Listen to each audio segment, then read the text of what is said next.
Welcome back to SoulBack. This is the R&B podcast. Kyle here. I've got Tom and Ed with me. So guys, I gotta be honest with you.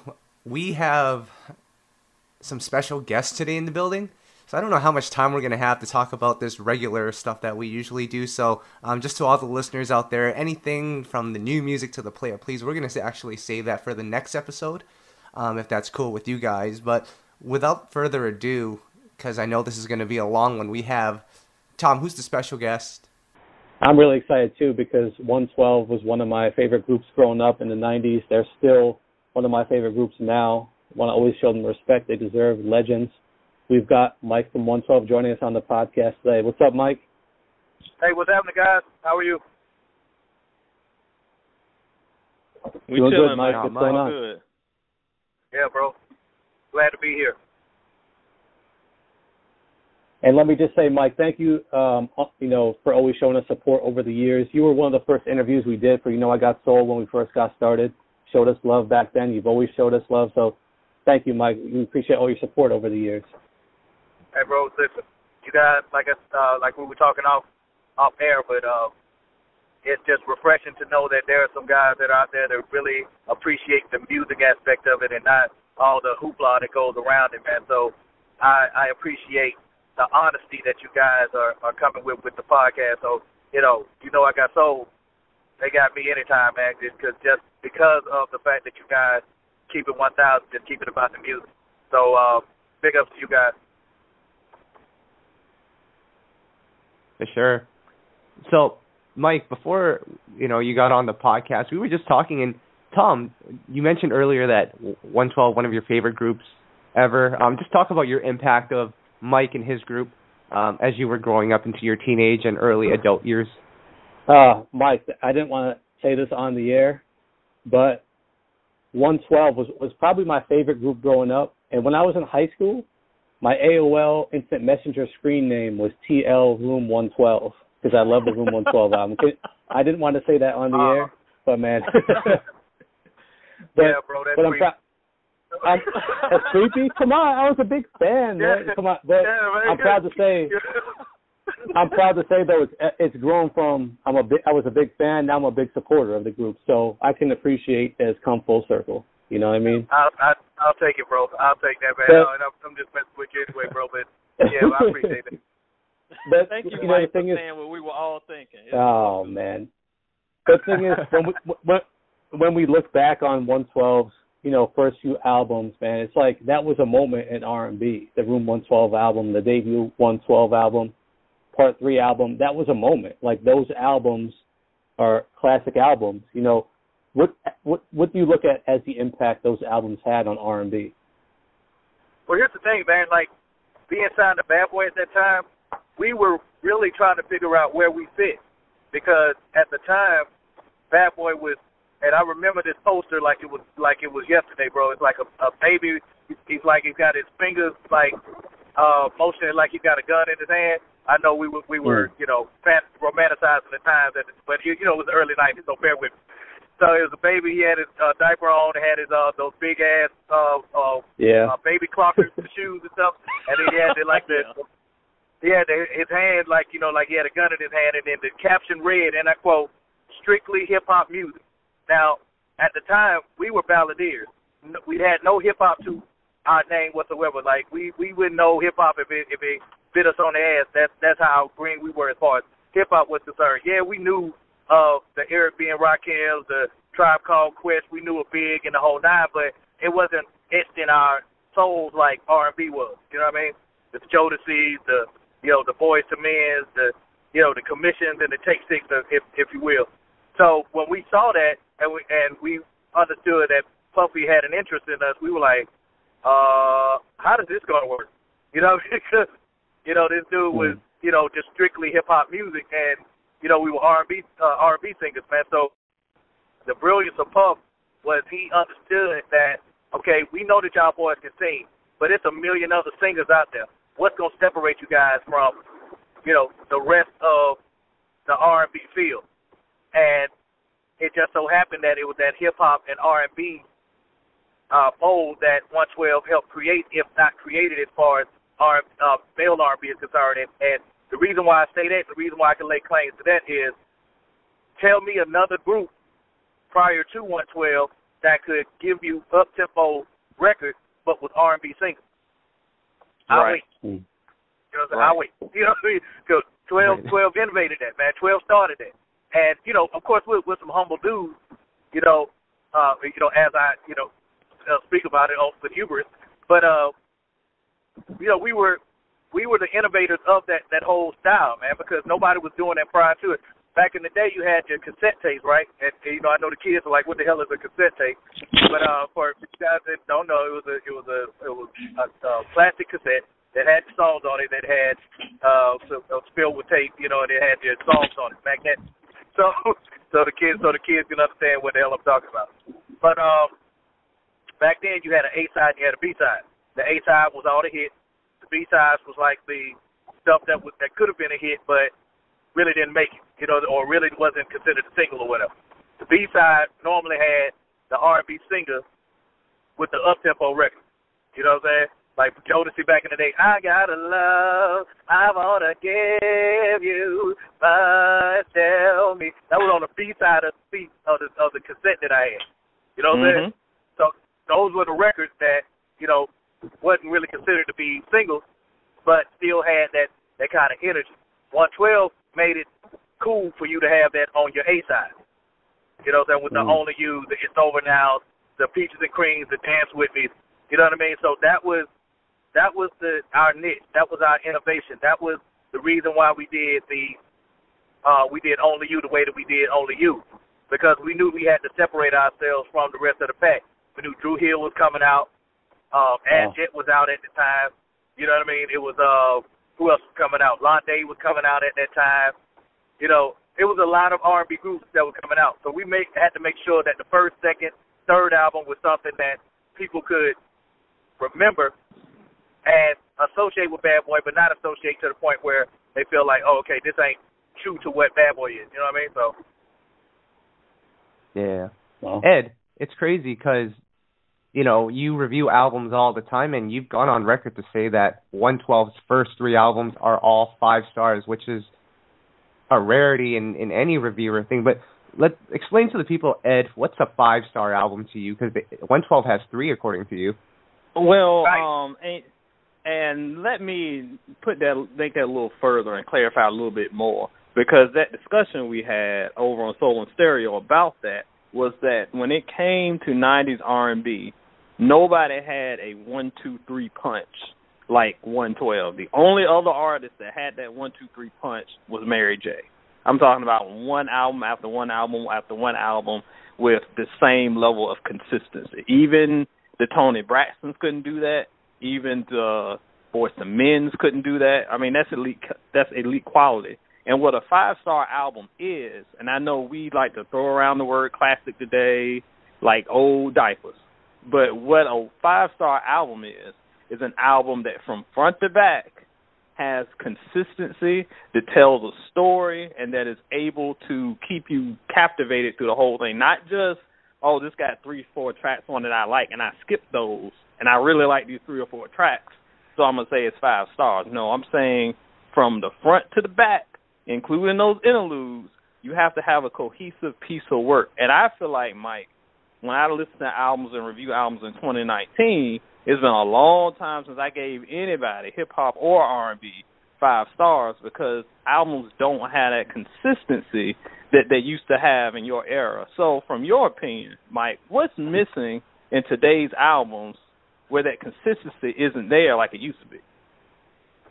Ed, let me tell you, first of all, I want Ed for president. Go ahead and nominate this guy, for president. But honestly, bro, what's missing today is there's an oversimplification of the music nowadays. And what I mean by that is music is too simple to me, in my opinion. It's 2 or 3 melodies at most that they're all using, and it's the reason why I think it's so popular now is because the common denominator, which is the oversimplification, everybody can can sing along to it. Whereas if you're a singer, if you're an R&B singer and like you're a true R&B singer, like bro, I grew up having an operatic background. You know what I mean? Like growing up singing opera for 4 years. You know, before I got into 112. You know what I mean? So that that's kind of like where my my background has started from. Everybody don't have that same background. So when a kid listens to music, they want to be able to sing along to it. You know, and which is quite honestly a very nice frame of mind, or a very good frame of mind to be in. However, it got oversimplified to me, to where people are just, hey man, this is all we want. We don't want anything that sounds complex. We don't want anything real, and it's not pushing these kids to delve deeper, because you hear the talent in these artists that are here now. Like I can't take anything away from these artists that are making music nowadays, because of the fact they are making music, and it is extremely hard, despite what people say. But at the same time, nobody's pushing these kids to delve deeper into who they are as musicians. You know what I mean? It's we got to do better about that. You know what I mean? We got to ask more of our artists. When 112 first got into the game, we had what we call artist development, where they put it in. They basically beat into us the not literally, but well that's a whole nother story. But I don't want this conversation to get dark, man. You know what I mean? But what happens is they would just drill into our heads that choreography, interview training. We had to go to vocal coaching. It was just a whole lot of things now that these kids aren't doing today that really would just take their whole music to a whole nother level. But the thing is, nobody's telling them this, because they're already making music, they're already making money. So it's like, why if it ain't broke, then why are we trying to fix it, kind of thing. Well, the problem with that is that next generation is going to oversimplify this generation, their generation of music. And then it's just going to be, well, it's not even going to be special anymore, bro. It's going to be like, hey, man, anybody and their mama can, put a record out right now. And to me, we got to do a better job of making this an art form, the same way rock, views their music as an art form, the way that Bob Dylan can get a Nobel Prize for, what is it, was it lyrics or composure, or it was something written or something like that. But and I'm seeing progress, because of Kendrick Lamar getting a Pulitzer. Saying that was unheard of, for us 10, 20 years ago. So I'm seeing progress, but at the same time, it's not enough, in my opinion. And it's not a black-white thing or whatever. It's just a music thing.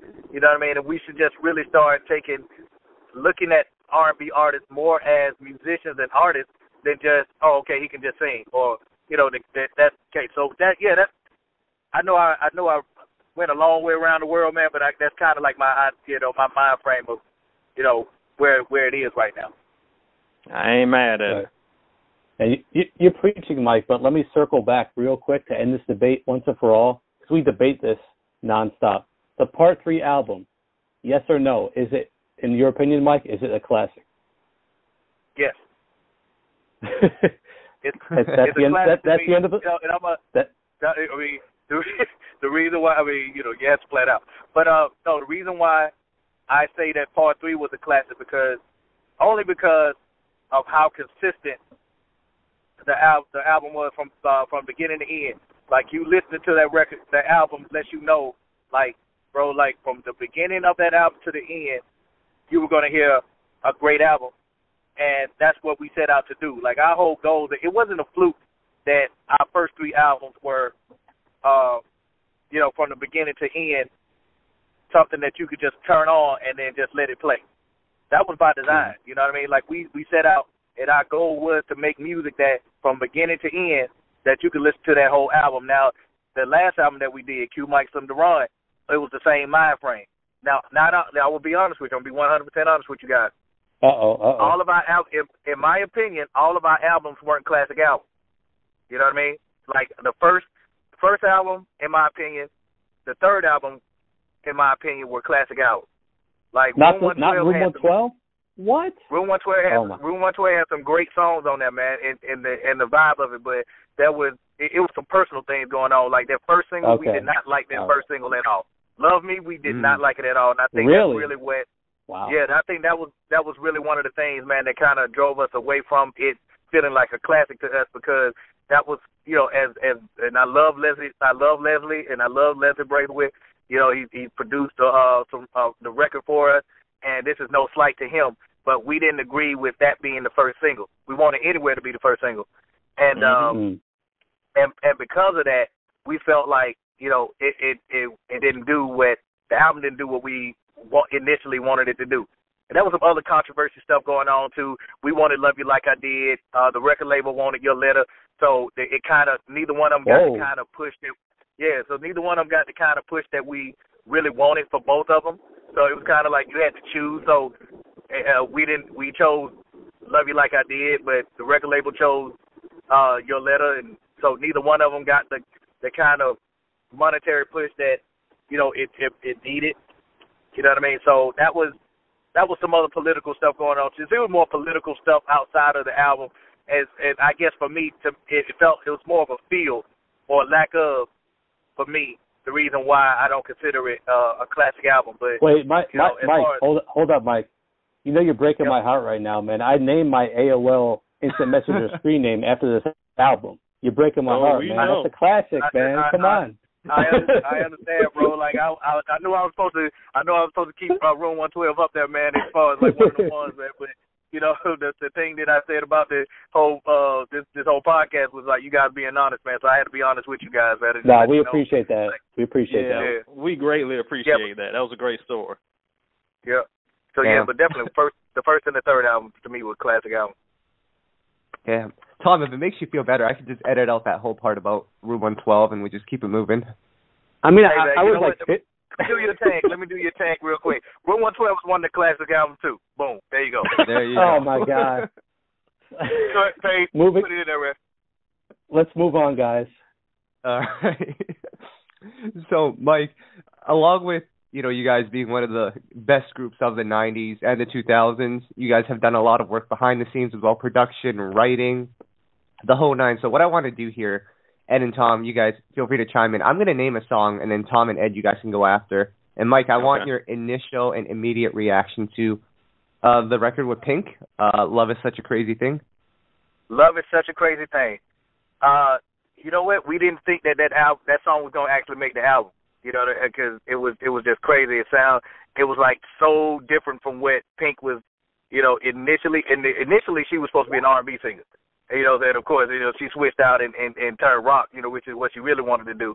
But even with that being known, they wanted to put an R&B album out for her. And we just felt like, you know, that record was like, it was cool, but we didn't think it was going to make the album. And it made it. We was like, holy shit, man. But, you know, all right, residuals. Let's do it, royalty.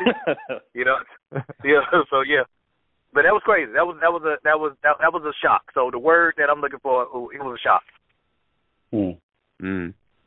What about you, Tom? All right, Mike. So we're gonna keep it with the theme of the Room 112 album.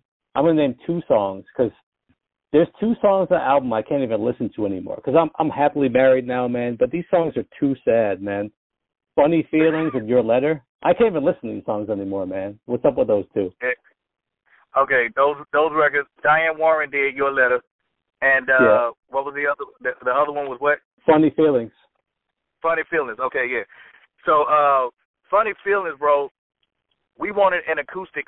We wanted another acoustic record. We wanted to do a Cupid 2.0. But you know, even though it had an acoustic feel, it didn't end up being like Cupid was like a moment in time. You know what I mean? But Funny Feelings, it was still a great record, but it didn't live up to the you know the vision that we had as far as like it being the next, you know, the next version of Cupid. So you know, because Cupid was still being played while we were doing Funny Feelings. You know, it was just crazy. But Funny Feelings to me, man, it was just one of those acoustic records that we always wanted to do. Because the crazy thing is, we had an album. I don't know if you guys saw on Instagram a couple of days ago, but Tim from Tim and Bob, the critically acclaimed producer duo, He was playing some records he was playing some records from our that was supposed to be on the 4th album, the Hot and Wet album. Didn't make the album. He's got a million records of 112 that did not make the album for whatever reason. It did not make the album.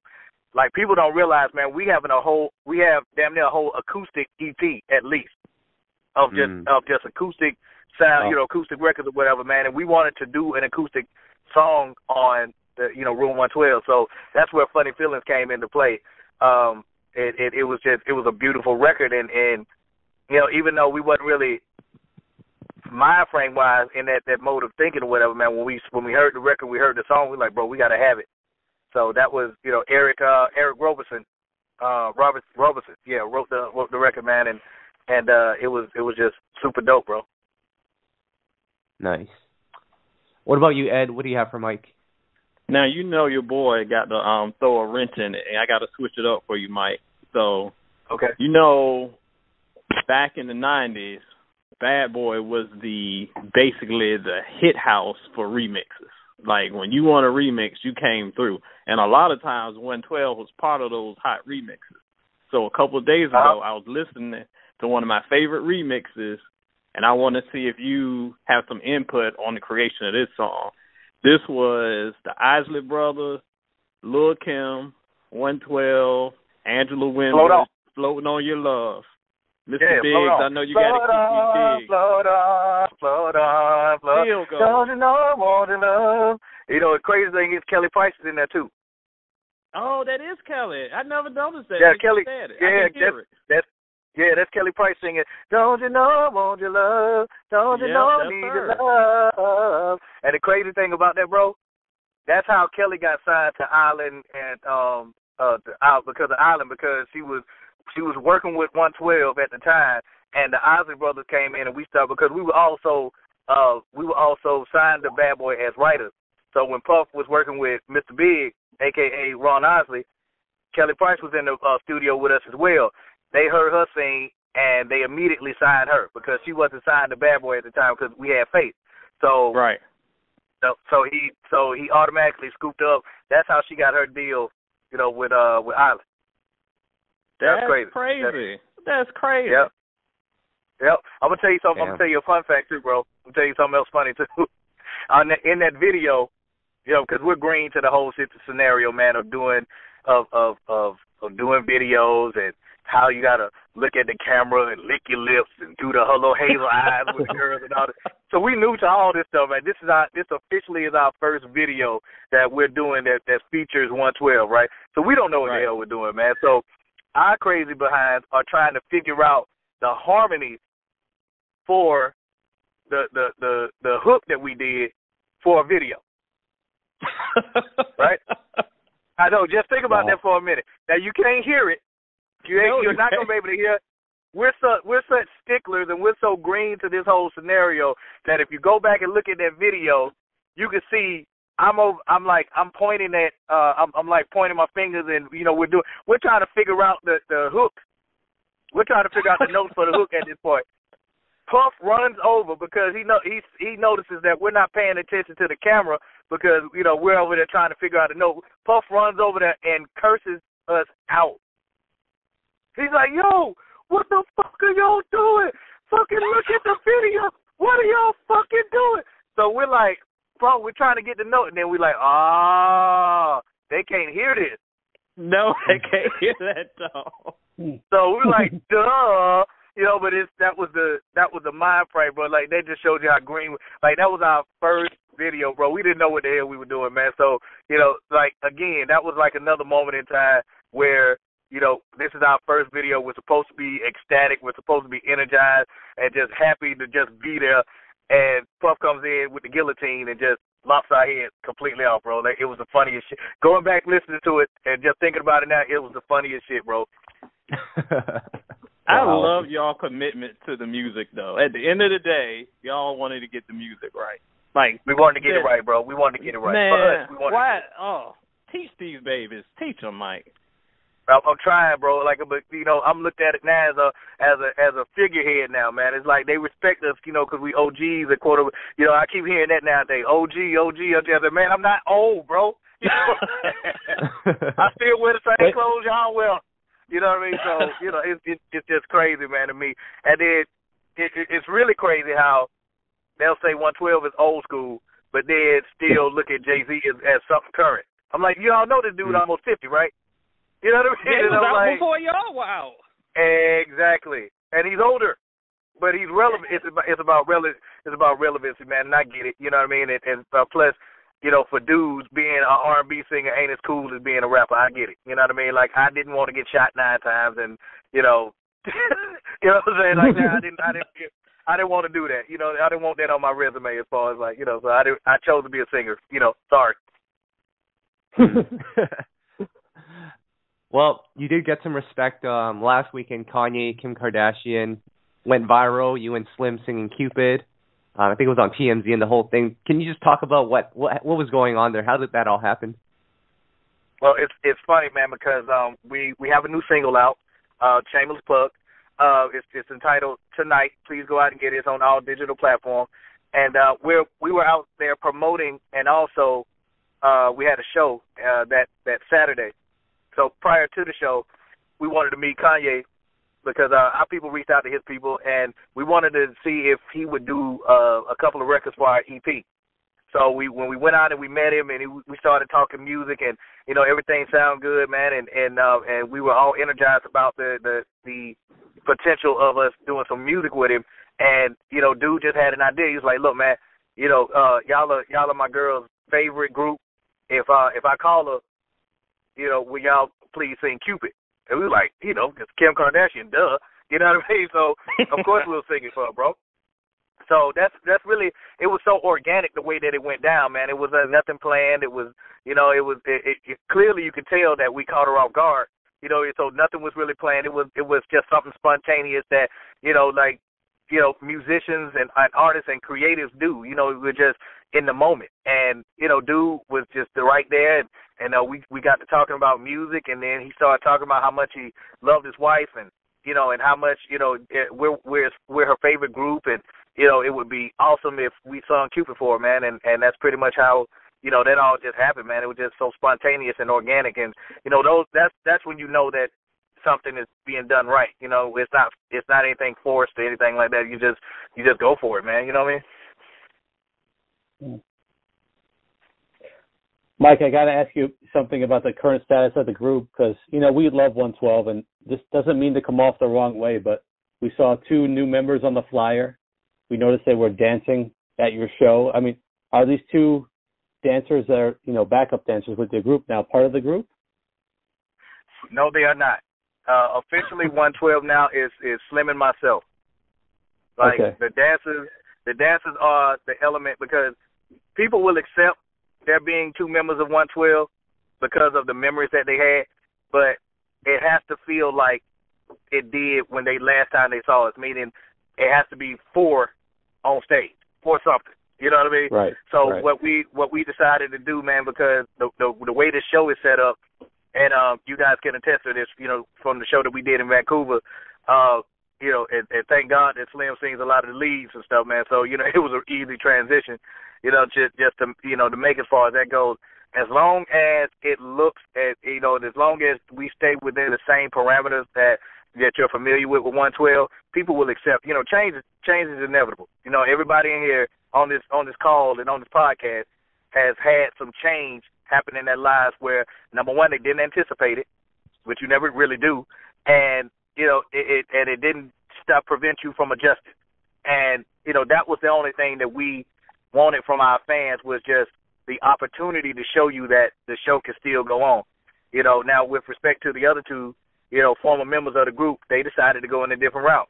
Now, rather than us bash them and talk negative about them, we just wish them well, and because it's not for everybody, man. This lifestyle isn't for everybody, and eventually you grow up and you grow out, you know, or you know, it happens sometimes, man. Like, you know, but another reason why I want us to start being viewed as in the same light as a rock band or whatever, because, you know, you got a lot of rock bands nowadays, man, where the lead singer of the band is either gone on to glory or he just doesn't want to do it anymore, and they're still thriving. Like, why is that, you know, so different for R&B artists? Like, why can't we have be afforded that same kind of energy when it comes to our fan base as well. Like, allow us the opportunity to show you that this is still a machine and a brand worth getting behind and worth spending your money on, or whatever, because we're still gonna give you a great show. It's still gonna sound like 112, and we're still gonna give you the same energy. Like, Right. Well, Mike, let me follow up by first saying we will always support 112. We will always support Michael Keys. So we really appreciate you keeping it going. But how has the transition been? We just got to speak for the fans because they're wondering also what's going on. Like the group's only 2 members now. How is it carrying on? How has it been with just you and Son? I won't even lie to you, bro. Initially, it was hard because you're basically saying goodbye to your other 2 brothers and stuff. Like it's like my whole adult life has been with 3 other dudes. Wait, that sound weird, but you know what I mean. you know what I mean, man. It's like my whole adult life has been predicated around 3 other guys making music together. So when Deron and Q decided that they no longer wanted to be a part of this, this brand in that regard, it shook us up, because it like it was a marriage, if you will. And like any marriage, man, if you start going against the grain with that, man, it's changed and it's different. So I'm not gonna lie to you, man, and sit here and act as if it didn't affect us. Hell yeah, it affected us, man. Our livelihood was in jeopardy. The way that we made money, the way that we fed our kids, and it was the way that the way that we did everything. Music is my life, bro. Like, this is the only thing that I do on the regular. You know what I'm saying? So outside of breathing. So it was hard, but we had to, put our big boy drawers on, man, and just cowboy up and say, listen, man, they don't want to be a part of it no more. That's cool. We got to go. We got a couple of more shows. Let's get these other 2 dancers in, get these guys energized and hyped, because if our circle, the people that we employ, don't believe it, then the world damn sure ain't gonna believe it. So we actually had to just, realize, man, that this is our new reality, and we're just going to move forward. Because if we don't believe it, y'all definitely ain't going to believe it. Mm-hmm. Right. Now, Mike, I got to ask about the new music. Tonight came out. Talk about that EP a little bit. We're looking forward to that. Okay, see, so the thing is, man, we did one of the things. So we set out a master plan. All right, what are we going to do to let the world know that it's only 2 members of 112 now? Because if you go and look on all of my Instagram page, you'll see that everything that we put up that has 112 on it, like, you still got some stragglers. You still got a few people that are like, where are the other 2? Where's Q? Where's Deron? It's only 56 and da da da da da. You still got a couple of people that are still trying to hold on. I wish you guys would get back together and all this other stuff, whatever. So we felt like, man, we have to. They will accept it as long as we're honest about what happened, and as long as we keep giving them good music. So one of the keys was, bro, in order for them to get the whole 4-man thing out of their mind, is by creating some new music with just Slim and myself. That way, people will start. They'll always remember the 4-man music, but the 2-man music can help, alleviate some of that, and also help you start realizing that this is what 112 is now. Just like Earth, Wind, and Fire went through a transition. Just like The Temptation went through a transition. Just like New Edition went through a transition. You know what I mean? Just like Boyz II Men, just like Jodeci. Everybody goes through a transition, man, that I consider great. And it just leaves, it enhances their story, if you will. So one of the key things was, let's do a record. We got to do a record. So we got with Great Scott and the writer. His name is Marco, and it was a beautiful thing. And again, like I spoke about earlier, when you don't have to try hard, you know that you're on to something. We didn't have to try hard with this record. It was going to be a hit regardless of who was on it. You know what I mean? The beat itself could have just rolled without anybody putting nothing on it. Then the Marco comes in and he writes this incredible record that's a little edgy, that's reminiscent of Anywhere, but it's a little bit more edgier, which is the kind of the vibe that we wanted to, get back on. Also, we wanted to make an up-tempo record. You know what I mean? Because the last album that we did, it was a great album. It's one of my favorite albums to listen to be honest with you. However, it was a little too slow. You know what I mean? It was a slow album.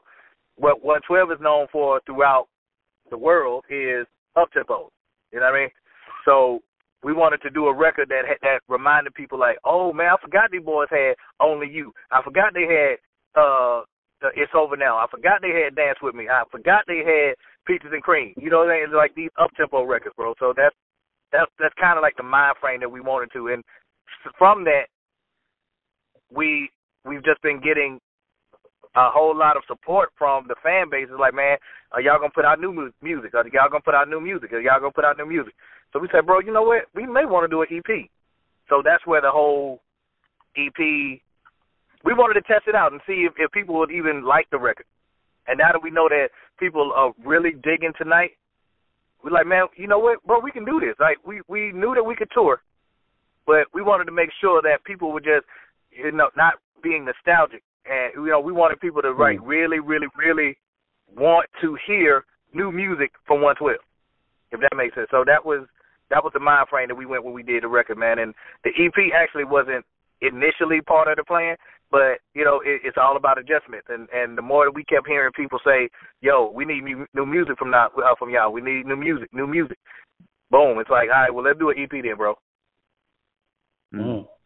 I'm sorry to ask this, Mike. We're all waiting on pins and needles over here. Did singing Cupid for Kim Kardashian get you those Kanye tracks or EP? You know what? The crazy thing was, he actually was talking about doing the tracks prior, you know, even before then, man. So I'm sure that helped. You know. Yeah. That's cool, man. Yeah. Fair enough. She was happy, bro. She was like really happy. So, you know, anytime we get to do all that stuff, man, and you know, we got a little flack for that too, man, because you know about Kanye and his politics and all this other stuff. And I tell people, I say, listen, man, I'm not a politician. I'm a musician. You know what I mean? And our music has, for the last 22 years, almost 23 years, it's been about spreading love. And what other better scenario can a man have than to have, you know, one of the, I would imagine one of the premier R&B groups of our generation to, you know, serenade his wife, man, like that. I thought that was just a kind gesture from one musician to another. It didn't have anything about politics or nothing like that, man. So, you know, I just thought it was crazy how people was just trying to lump all of that in as if we're just one-dimensional. You know what I mean? Like, I can't have any. Right. Like I said, I'm not a politician, but you know, I am aware about what's going on in the world and stuff. And while I do not agree with anything that Jay has been talking about with regard to the current president, that doesn't mean that I gotta hate the man, because you know, at the end of the day, you're not gonna like everything that I do. And at the end of the day, he's a musician. You know what I mean? So we're just talking music, man. Like, you know, Jesus Christ. I'm saying. I mean, it's no different than if a fan was on the street and asked you, you know, hey, what's up, Mike? You're going to be like, who'd you vote for? Like, no, it's about the music. So exactly. This was a fan that wanted to hear the song. So y'all just doing what y'all do. It's crazy because, like we forget that, like, Kanye and Kim, they were fans of 112.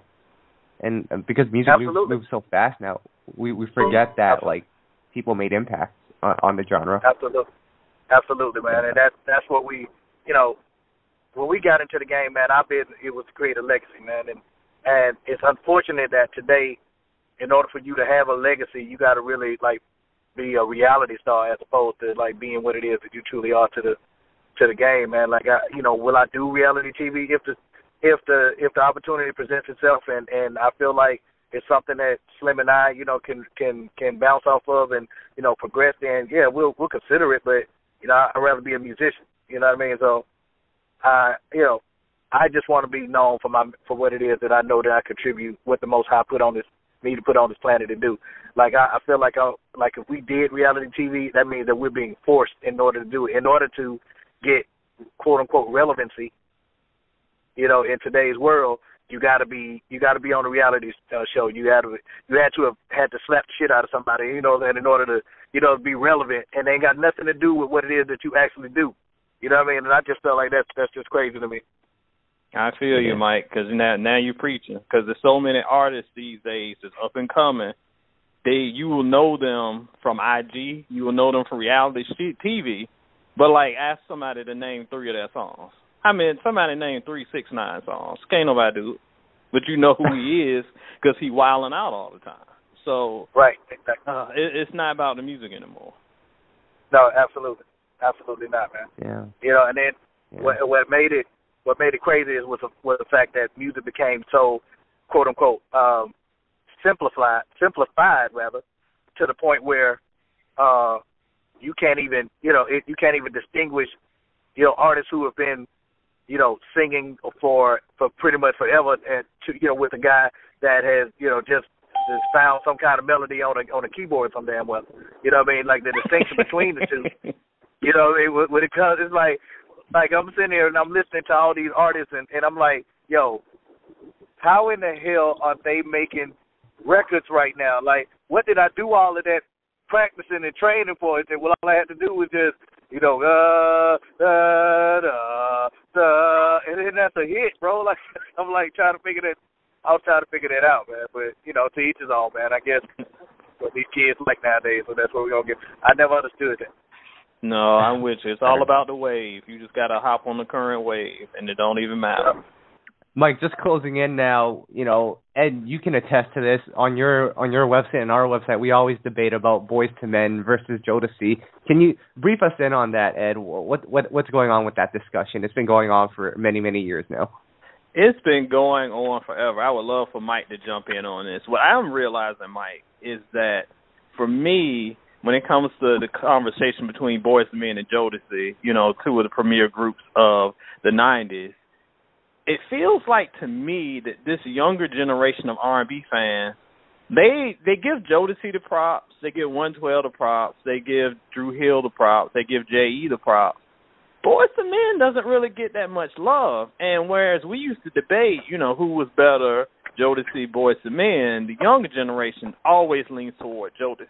My theory in that is that Jodeci is just so influential. And when it comes to artists and groups who have come beyond that in the following years, you really hear that Jodeci sound. Whereas to me, I think Boyz II Men is the superior group and has the superior material, but their material just didn't last as long as far as influence. I don't think the influence... Now, they influenced a bunch of groups. They influenced 112, for example. But their influence just isn't felt as strongly in 2019 as Jodeci's Bad Boy vibe is. So my question to you is, number one, Jodeci versus Boyz II Men, who you picking? And number two, why do you think that Boyz II Men's legacy isn't remembered as strongly as it is in 2019? Okay, I cannot in good faith answer that first question because honestly, you know, you know, because I'm family to both of them. You know what I'm saying? So I just honestly, like, I'm gonna have to sit on the fence with this one, man. Normally I'm somebody that's a straight shooter, and I'll give you, you know what I'm saying, a straight up answer with that, man. With that, I cannot give you a straight up answer with that. I guess it would all depend on the context of what you're asking, when you're asking it, what day you're asking it. You know what I mean? If I'm with my girl and you know we want to get nasty, Jodeci. If I want to, you know, if I want to be romantic and just have a nice dinner and you know, just sit and drink wine all night, Boyz II Men. So that you know, as far that's the best way I can answer that. You know, the first part of it. The second part. Okay, I have to ask this question first, Ed. Am I allowed to speak free? All day long. 100%. Okay, well let's keep it 1,000, man. Boyz II Men is more along the pop kind of feel, which is with white people. You know, they lean more towards the white people. Keep it real though. And Jodeci lean more towards black people. Let's just keep it 1,000. Even though Boyz II Men was a black group, they're from Philly, and you can't run up on Boyz II Men because you know they will knock you out. Like, don't get it confused. they grown men at the end of the day. You just can't run up on Boyz II Men thinking that you know that they just gonna sing you to to sleep or whatever. Like okay, just run up on them and see what happens. But it's really, man, it's about it's cultural. Jodeci represents the ghetto, the soul. It represents blackness. You know what I'm saying? Jodeci was just that chicken and grits Whereas Boyz II Men was, like I said before, Jodeci was like just like you go into McDonald's, grab a number one. Y'all might Netflix a little bit, but y'all better go to that bedroom, and it ain't nothing romantic about what y'all finna do.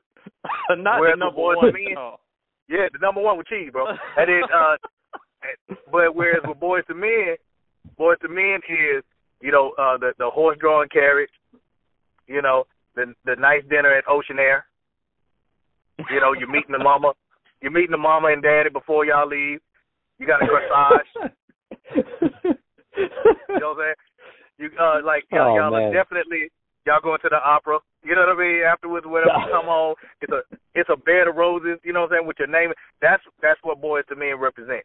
And it's just cultural, bro. It's like their music, although it stems in blackness, it carried over into the pop realm, which is with white America and non people of color are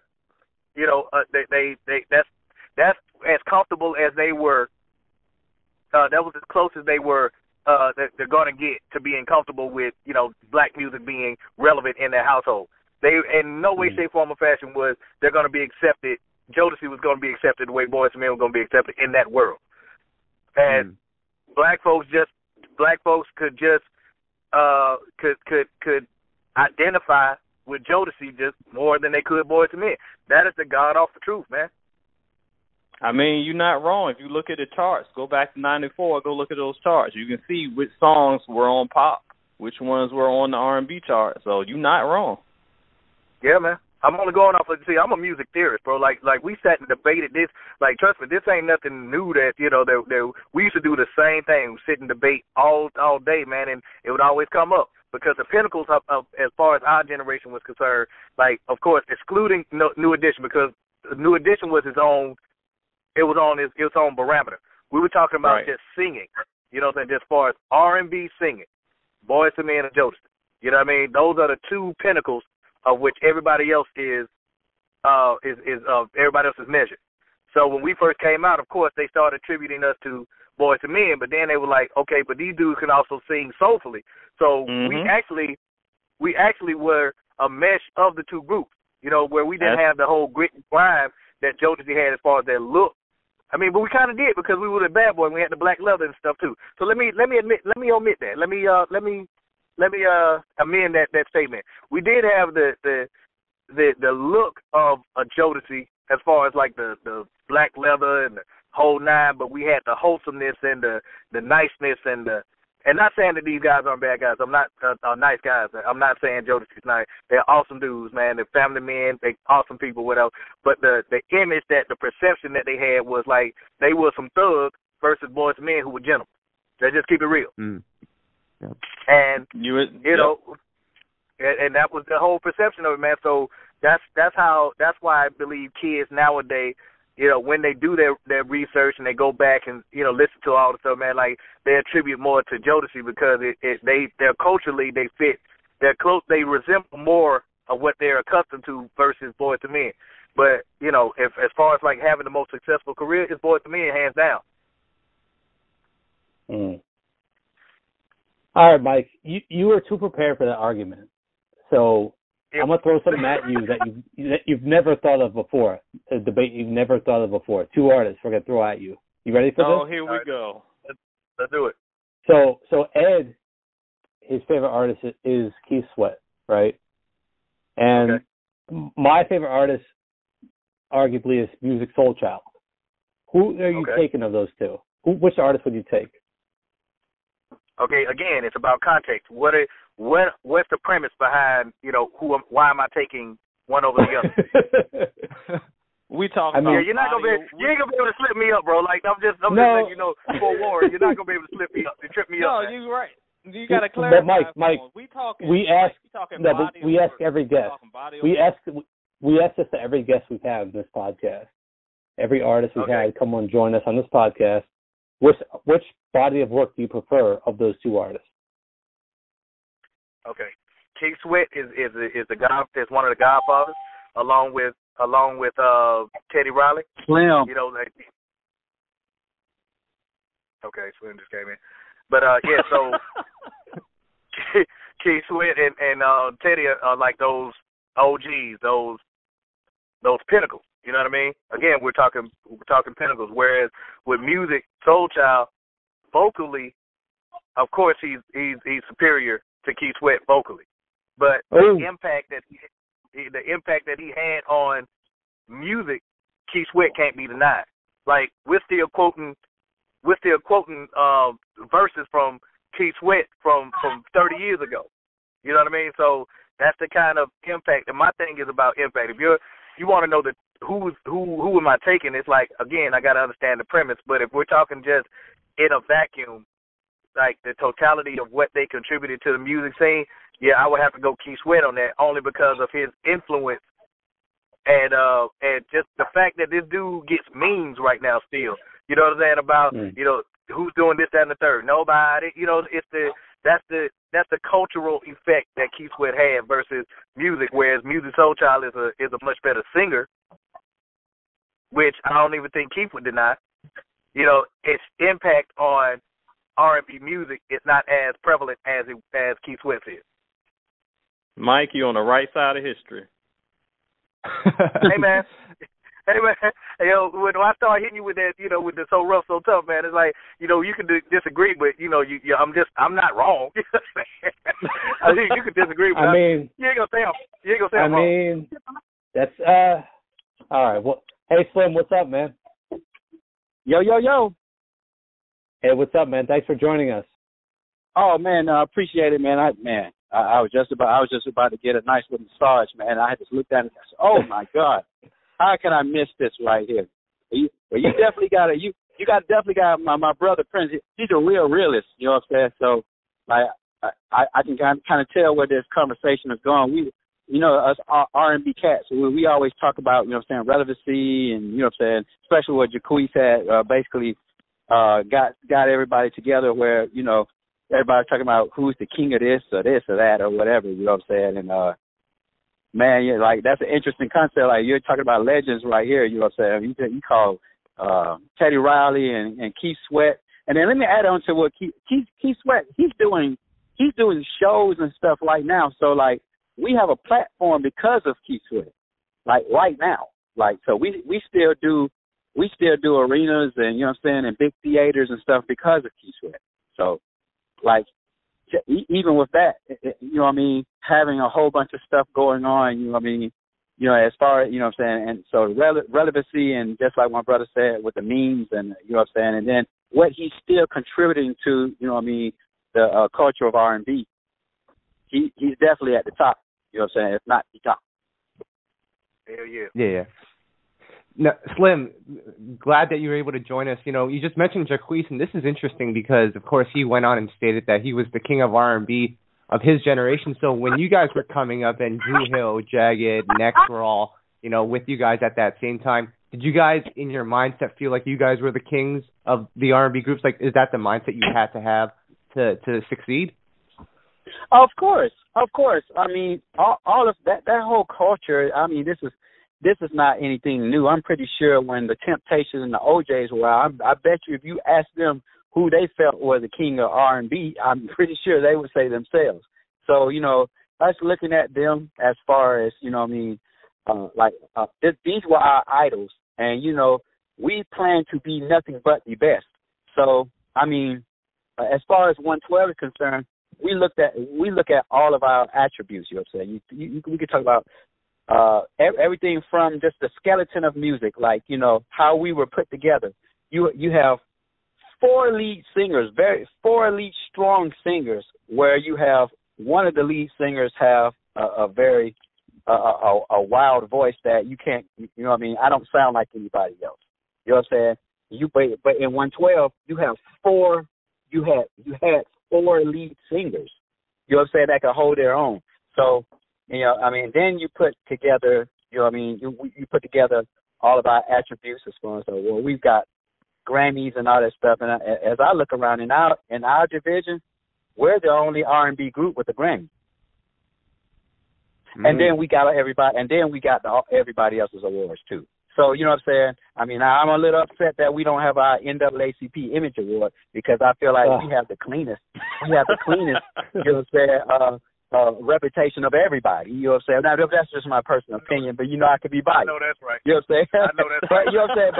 But you know, me being black, you know what I'm saying? I mean, that's a award I hold very close to a Grammy. So, you know what I'm saying? So I definitely feel like that, you know, me and my brother Mike, we have something still to, you know what I mean, we still have a chip on our shoulder. We still trying to, you know what I mean, get that too. You know what I'm saying? And so when you think of all of the stuff, everything that we've done, we've contributed to hip hop and R&B. We've worked with the best, prime of the best, the best label, best group, best record sales, best award, most awards. I mean, yes. Of our generation, you know what I'm saying, I can stick my chest out and say, you know what I'm saying, 112 is definitely at the pinnacle of, you know what I'm saying, the groups of hip hop and R&B. I want to hear you guys chime in on something, you know, and thank you, Slim, for joining us. You know, when we saw you guys perform with Jagged Edge, and you guys were doing their songs, Jagged Edge was doing 112 songs, man, we were going nuts. That was pretty dope. I mean, that was like, we never seen anything like that. What was that moment like for you guys?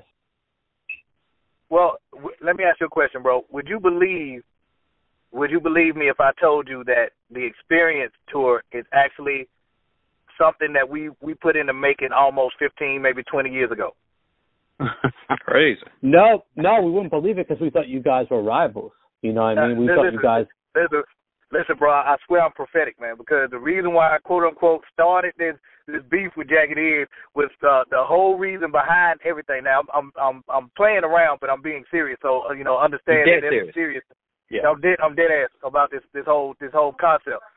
Our whole mind frame was we need to do something that nobody else has seen in R&B, with the exception of the Temptation and the Four Tops, and that was only one episode. That was only one scenario that they did. It was one TV show that they did. They didn't go on tour with it or nothing like that. But the idea of it was, you know, we see all these rappers having this beef. You know, it was Pac and it was Big, and it was the West Coast versus the East Coast, and you know, it was Coke versus Sprite and all this other stuff. Man, it was like this whole mind frame that we had, bro. It was like, why not take that whole mindset and make it applicable to R&B?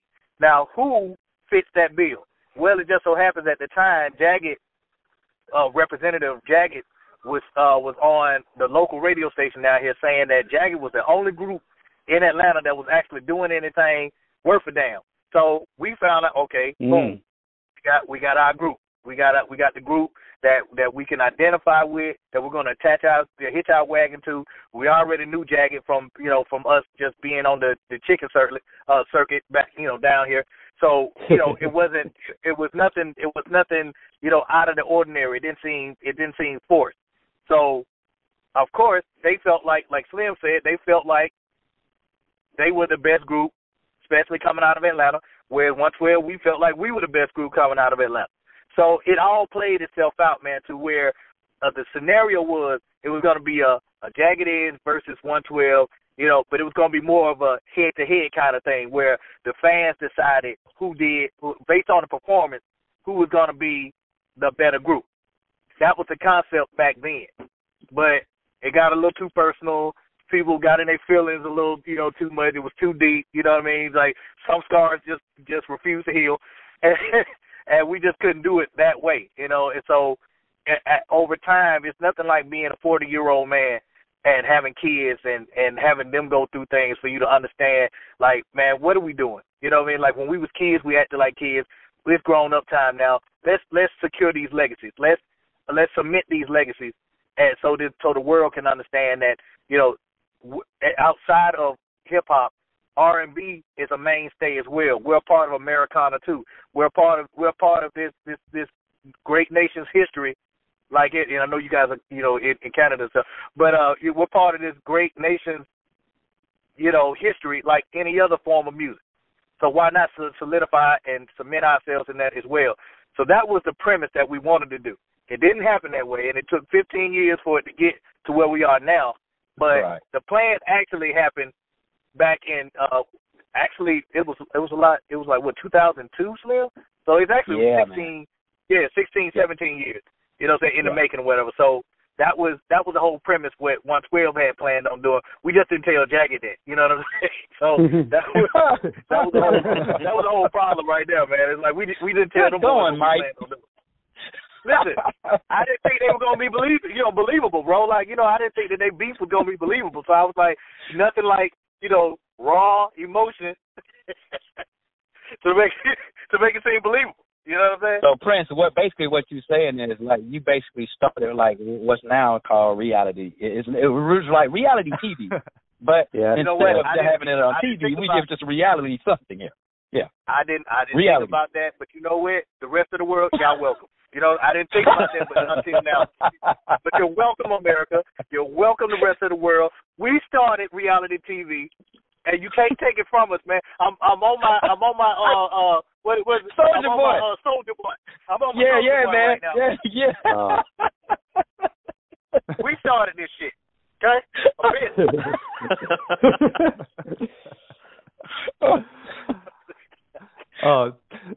Slim, since we got you here, you know, we were talking to Mike about all the records that you guys have done, produced, written, and Ed, I'm going to put you on the spot because one of your favorite albums is Kelly Price's debut, and 112 wrote on that. Ed, tell them about the songs that 112 did, and Slim, I want to hear, you know, what you remember about writing those songs. Man, my favorite one from that record is I'm blanking on it. You put me on the spot. What was the joint with Duran that he did? You with Complete Kelly? Me? You Complete Me. There you go. Yes, that's my day. Real for the win. Yes. Yeah. You know what? Yeah, that record right there. You know what I'm saying? Like I said, with Kelly Price, you know what I'm saying? I have to say, I'm gonna be totally honest, man. You know, like Duran definitely spearheaded the situation. I probably wasn't a big fan of that record, more than probably the other ones or whatever. Mm-hmm. Probably because of one of the vocal arrangements or whatever. But Kelly Price by far is like a goddess of, you know what I'm saying, R&B, and it was just a blessing to be able to, you know what I'm saying. It was a blessing to be able to work with somebody that we consider a friend. Now I'm gonna give you a fun fact.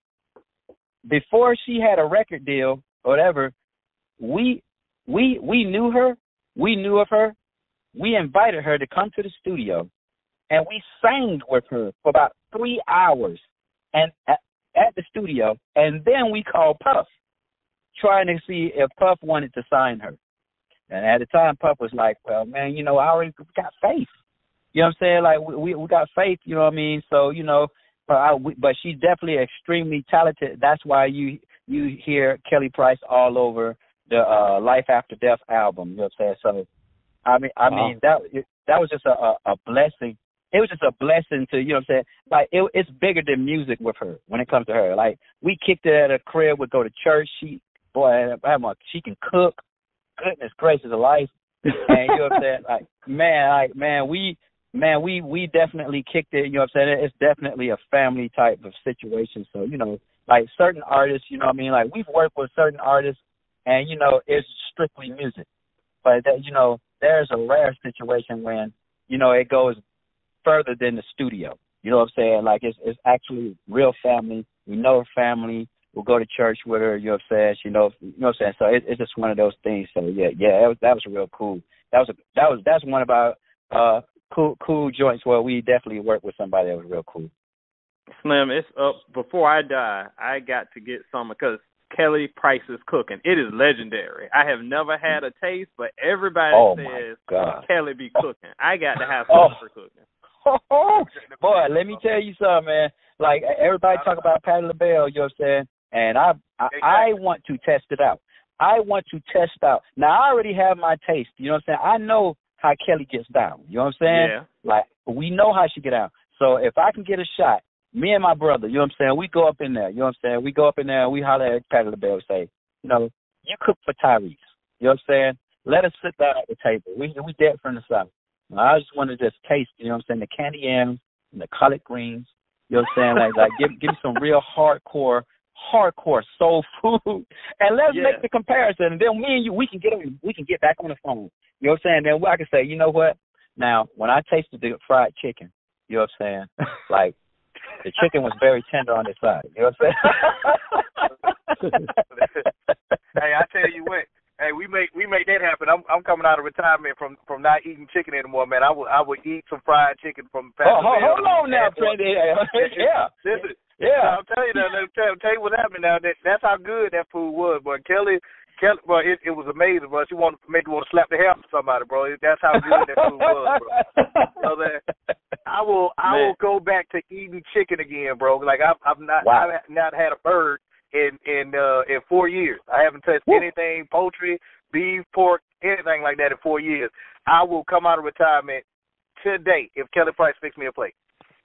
Wow. When y'all get this reality show popping and y'all cooking and you need a host, holler at your boy. I'm gonna come through. Yeah. 'Cause I gotta get Yeah. Come on, man. Come on down here to the south, man. Come on. Come on, you already nominated for president, bro. Come on now, man. Come on down, man. Come on now. Oh, I didn't tell you. I didn't tell you that Ed had given us the first 3 albums a rating of 5. What? Across look, yeah. Back after back after back. I say what I mean. Wow. President. Yes. Exactly. All right, we got one more random question for you guys before we let you go. We're almost out of time here, but we ask this to all of our guests on the podcast. It's a 2-parted question, but part 1, is there anything interesting you guys put on your tour rider when you perform at shows, like anything out of the ordinary that would be interesting? And part 2, what is your drink of choice? Anything interesting? Yeah, go ahead. Anything interesting? Honestly, no, bro. Honestly, like I know it sounds weird and it sounds dull, and I could have easily made up anything, man, at this point. But you know, we're about honesty with this thing, man. Like honestly, we don't have anything weird or wild on our riders and stuff. Like we could, but you know, it's just man, you know, these dudes have such a hard time. You know, as promoters and stuff, man, just get our money right, bro, and make sure our microphone is working. Hey, we'll be your Huckleberry, bro. Like, you know, we won't even make it hard for you. We don't even make it hard for you, bro. Like, we won't even. Don't worry about what's supposed to be on the rider, man. Our money right? Oh, okay, good. Yeah. You know what I'm saying? Like, so that's pretty much that's it. Not drink of choice. Slim don't really drink. Like I'm the current drinker in the crew, and I'm pretty much a slut when it comes to drinking, man. Like whatever's clever. Yeah. Really? Man. Yeah, I'm a cheap date, bro. I'm a cheap date when it comes to alcohol, bro. You just put it in my face, man. I'll drink it. Oh man. Pretty much a slut, bro. Pretty much a slut. Yeah. All right. Well, all right. You know, we're just about out of time, man. We really appreciate you guys for joining us. Man, we love 112. We will always support 112 no matter what the group, you know, any lineup changes or anything, man. Slim and Mike, man, we love you guys and just love to see that you're coming out with this new music. Keep going with the touring, man. You'll always have our support. Thank you, guys. Oh, man. Thank you, man. Thank you. And again, bro, you can find us on Instagram. You always find something, you know, funny on my page, Michael Keefe of 112. You're gonna get a zinger from Slim on his page, official Slim _ I'll be looking at if you see. I just leave it funny, okay? Like Slim will give you something that if you ain't careful, it's gonna make you drop your plate, bro. It's gonna make you drop your plate from Kelly Price. Now, if you ain't careful, bro. You know? If you go on Mike's page, man, let me tell you something, man. Hey, you want to laugh? If you like, I'm gonna give, you know what I'm saying, it's going to put out a surgical warning. You know what I'm saying? Like, you know, you had a surgeon's warning, like, you know, for smoking, you know what I mean, cigarettes. Yeah, let me go on and give my warning right now.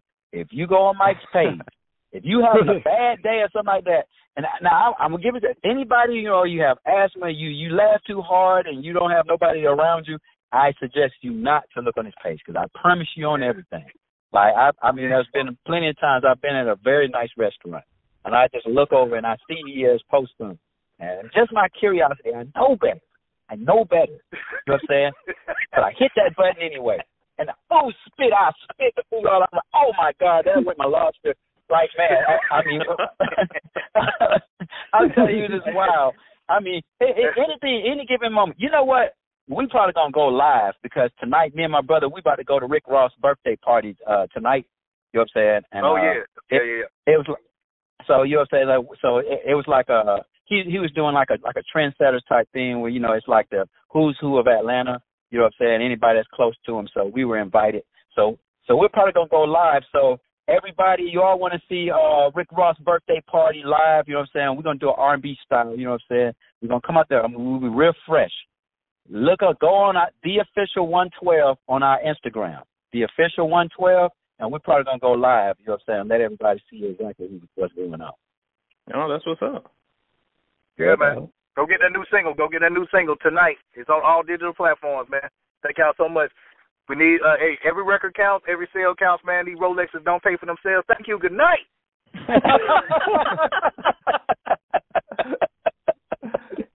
And thank you again, once again, guys, for joining us, man. We really appreciate it. And all right, we love 112. Keep it going. Okay, man. Thank you, man. Thank you, guys. 112.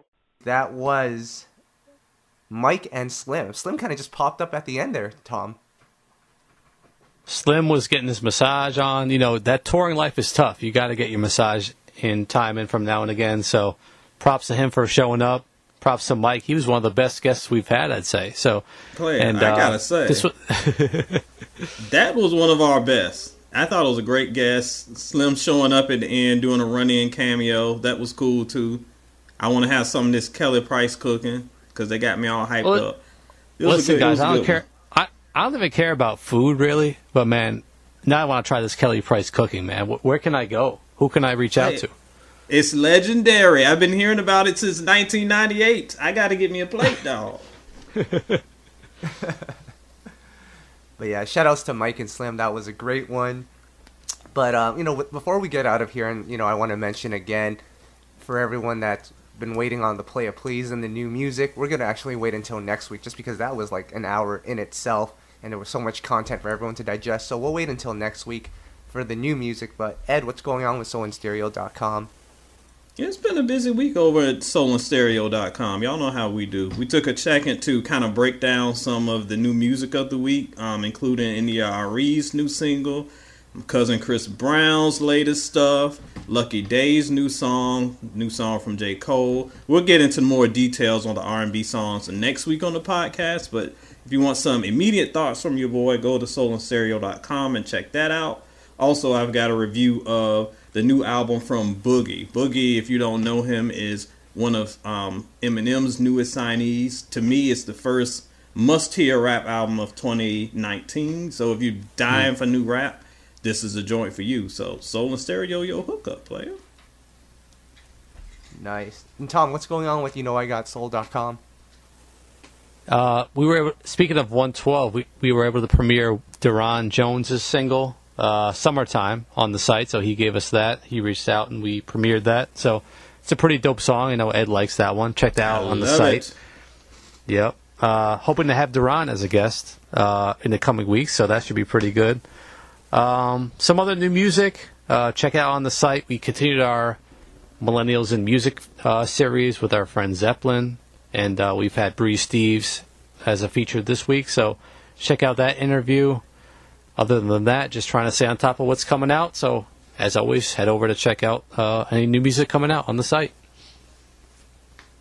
Dope. Man, as you mentioned, Deron, I had this like evil Pinky in the Brain idea of putting Slim, Mike, Deron, and Q in on the podcast at the same time without them knowing, and then I realized that's probably a horrible idea. But that would be a horrible idea. We'll get couples therapy together on that, but yeah, trying to do that would go all bad. And you have many horrible ideas, so that would be near the top of the list. That's saying something. Ouch. Damn. But can you imagine the views? Anyways. Oh, guys, yeah, it's all about the views. It's all about the clicks. But I guess that's it for this week's podcast. Check in with us next week. We'll be back on track with the regular stuff. But guys, until then, I guess that's it for this week. I'm going to go and listen to my 112. I hope you guys do the same. This is Kyle here, Tom and Ed, and we're out. We out. We out. We out. We out. We out. We out.